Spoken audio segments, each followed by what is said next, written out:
Dan Lanning on yesterday. They're at Wisconsin. You said this could be a weird game, potentially looming. 4:30 NBC kick. He gave his thoughts on Wisconsin and what they've been so far this year. Well, they have some similarities from schematically to what Maryland does offensively, with the RPO game and some of those things that they carry. Defensively, I don't know that we've played anybody that does just exactly what they do, but they're big up front on the offensive line. They've got some dynamic slot receivers and good backs. Defensively, I think they're really sound and definitely got some guys that can make plays up front, and their secondary are really good tacklers. So they have some talent. I don't think their record really reflects who they are. They've been hot and cold at times this year, but they certainly have some talent on their team. I dismiss it a little bit, and I certainly give you grief about it. I understand why you look at this, and given what Oregon did last week against Maryland and different points in the season, been a little clunky. I kind of just put Wisconsin in the Illinois category for me in my mind of kind of caliber team they are. Maybe can play and hang a little bit, but ultimately the talent gap will show itself. Wisconsin under Luke Fickell is 2-14 against top 25 teams. Not good. And I think he's 0-5 at home. Sounds about right. They've lost 2 at home this year to Alabama and to Penn State. So, I understand your perspective. I think or think your Ducks are going to win, but you hold out this I don't want to be caught off guard alert. He is largely that. It's interesting. I read an AP story, Dirt, about where these two programs have gone since they met in the 2020 Rose Bowl. And it was an interesting look. 2-14 in the last 16 games against top 25 teams, 0-5. Under Luke Fickell. Not a good number. This program has gone the wrong way since these two teams met in the Rose Bowl, and Oregon is sustained, and I could argue easily they have improved since. So the rematch for them for the first time in 4 years and what they've done post-meeting in Pasadena. Yeah, look, I mean, if Oregon brings their B-plus game, they win this game by 17 points. What if they bring their C-plus game? That's when the question comes in. What Oregon team do you get? And that's where last week, I know it was easy to laugh at Maryland's coming to town. Maryland's not very good. This could be a bloodbath. It was 29-18 early in the fourth quarter. And now they ended up tacking on 10 more points. They ended up winning the game by 21. They didn't quite cover the number, but it was a comfortable 21-point win for them. Didn't have to sweat it out a ton, but it was a 29-18 game when Maryland scored a touchdown with 11 minutes to go in the fourth quarter. I would argue last week that Oregon played their C game. Now, that was at home. I think you're splitting hairs a little bit. Who do you think's better, Maryland or Wisconsin? They both shown flashes this year. They both have nice wins. They've both been blown out in big games. So I don't know who the better team is, but I do know that Oregon is having to do something this weekend that no other power conference team has had to do all year, and that is they've now, after this weekend, will have played 8 consecutive conference games without a bye. There's no other power team that's had to do that this year, and they're facing, by the way, the second straight team in that list that is coming off a bye themselves. Wisconsin hasn't played since their blowout loss to Iowa the first weekend of November. They were off this past weekend, and so they've had 2 weeks to sit around, get ready for this game plan, come up with wrinkles, get healthy, right?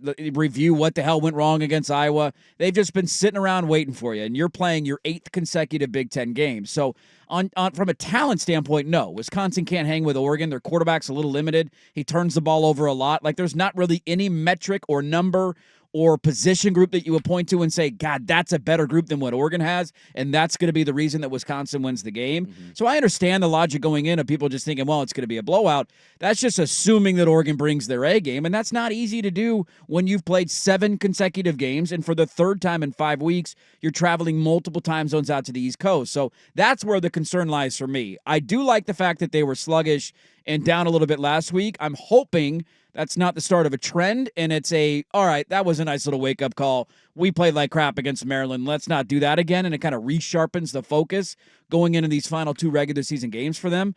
But if they look like they did last week against Maryland, you're going to find yourself in a dogfight in Camp Randall.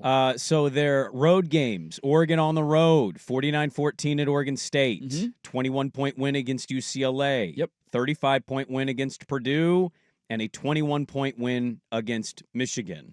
They, for some odd reason... Michigan game, too, they scored a touchdown. It's a little with 20 misleading, seconds sure. left. But they were largely in control, right? Michigan had some moments, but they had the drive to try and make it a one-score game, and they couldn't convert the fourth down, but that had the chance to be a little bit tighter. Certainly. I think overall we agree, though, what the difference looked like watching most of that game.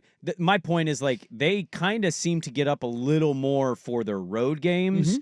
And it's not that they haven't handled their home field. Like 31-10 on the scoreboard against Michigan State looks great. That was a weird start to that game, too, Threw right? a couple of picks. The picks, the Aiden Childs touchdown. They figured it out and got it along the way.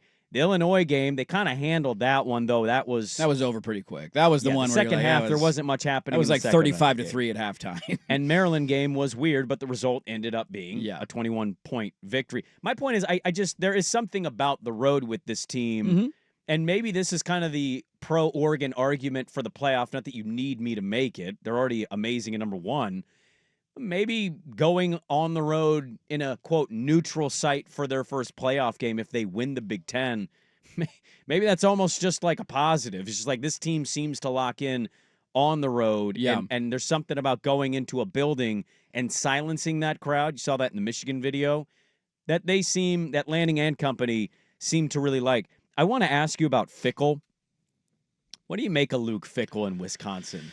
I don't know what to make of him. It's so hard because in modern college football, you have balancing thoughts in your head at the same time where you want to be patient and give somebody time, but also you have more tools at your disposal to win in a short term now than you ever have. And so I don't know if my same philosophy of, back in the day it used to be you give a guy a full recruiting cycle and then see where you're at basically going into year 4. That does not happen anymore. You have the ability to flip rosters relatively quickly. You have the ability to hit the transfer portal, hit on a couple of recruits, and all of a sudden your luck can change.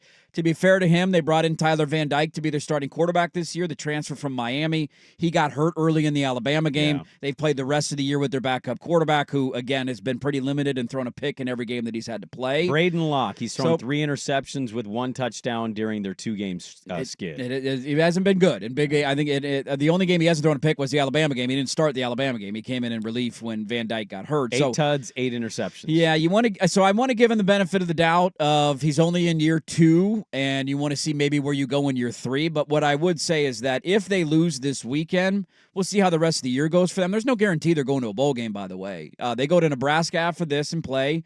That's a toss-up game for me. And then they close in Minnesota, who's been another really weird, hot and cold Big Ten team where some weeks they look great and other weeks they're just getting drilled and you're like, what the hell happened to Minnesota? So there's a chance they miss out on a bowl game. If I told you that when you hired Luke Fickell in year 2 you're not going to a bowl game, you are not happy in any way, shape, or form. And next year becomes a very big year. So they hosted Alabama at home. Remember that one? That was a 9 a.m. kick. They lost that one 42-10. That was the game that Tyler Van Dyke went out. Down. And then they hosted Penn State on October 26th. And this is where I kind of see it in my mind. Penn State beat them 28-13.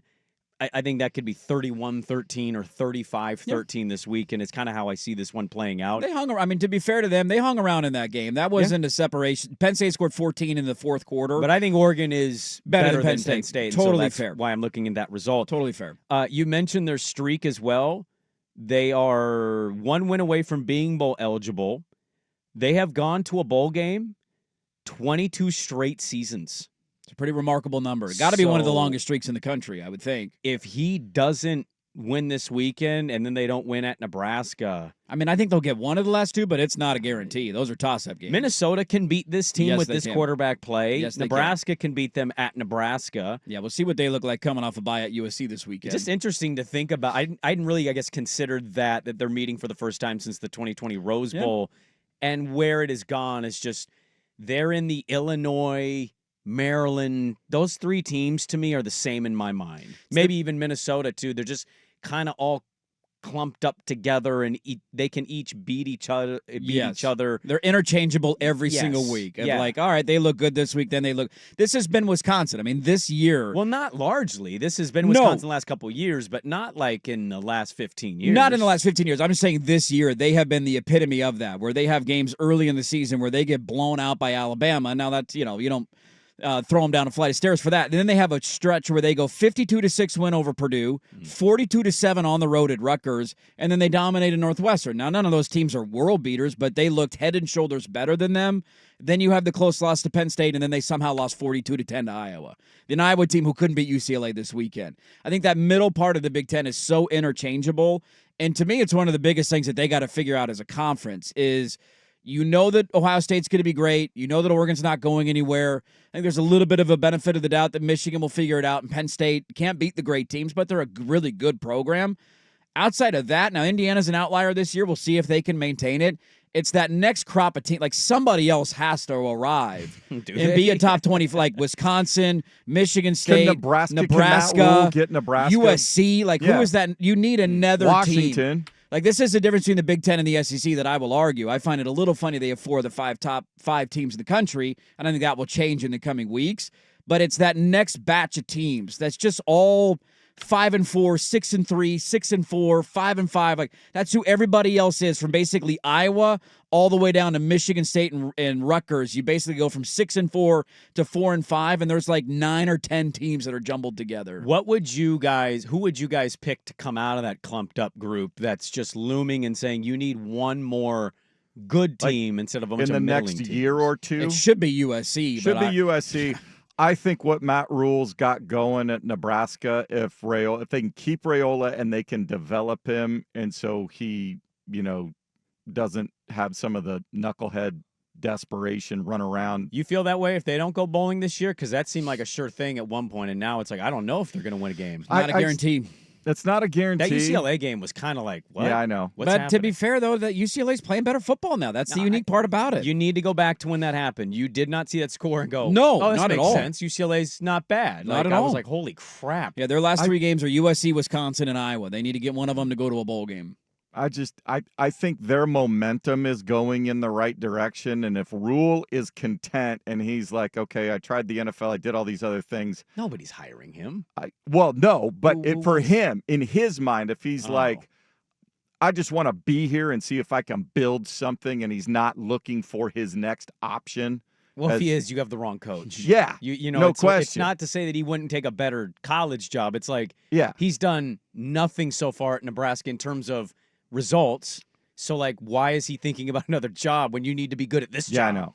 But then again, Scott Frost did that too, and that didn't work out well for the program. So you would take Nebraska? I think the next couple of years, Nebraska could be that team to pop. I think it all depends on Raiola and how good he is and what they build around him, because you could argue he's maybe the best or has the most potential of any of that crop of quarterbacks that's coming up in the next group of teams. But you got to surround him with talent. They fired their offense, or demoted. I don't know what they actually did with him, but he's no longer calling plays. They brought in Dana Holgerson as an offensive analyst the week before the bye. They demoted the Satterfield guy. And then now all of a sudden Dana Holgerson was brought in as an analyst, and now he's their offensive coordinator. And he's calling plays 2 weeks later. So and I think they said they want him to be the OC next year. This is basically a tryout of like, you're going to be the guy likely. I'll give you one number on the Oregon-Wisconsin game that I think is relevant and interesting. Wisconsin this year in the Big Ten, their rush defense is second to last. They're giving up 164 yards per game. The only defense that's worse than them in the Big Ten in stopping the run is Purdue.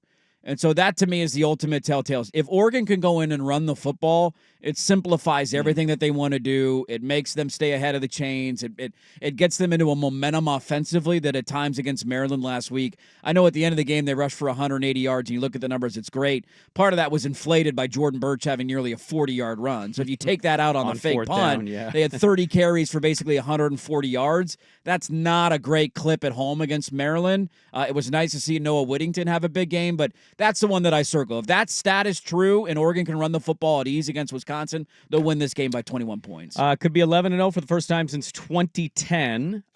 Interesting note about that. Why can't, by the way, for a team that's having a great year, I know we'll go. For a team that's having a great year, we talk about the middling of this conference. We've seen Iowa be good. We've seen Wisconsin in our lives be good. I don't know if you trust Illinois. I don't know what you do with Sharon Moore in Michigan.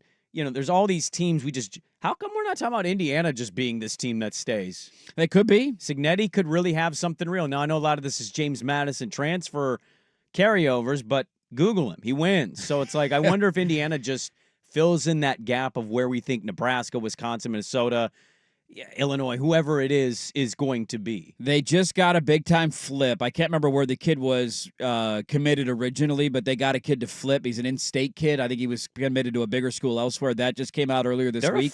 They're a fun brand of football, too, so it's like that might be a reason for some kids to go to that Their place. recruiting class currently is 48th in the country, and that's where, in order for this to be sustainable, that can't be 40. You cannot compete with Ohio State and Oregon and Penn State every year if you're recruiting barely in the top 50.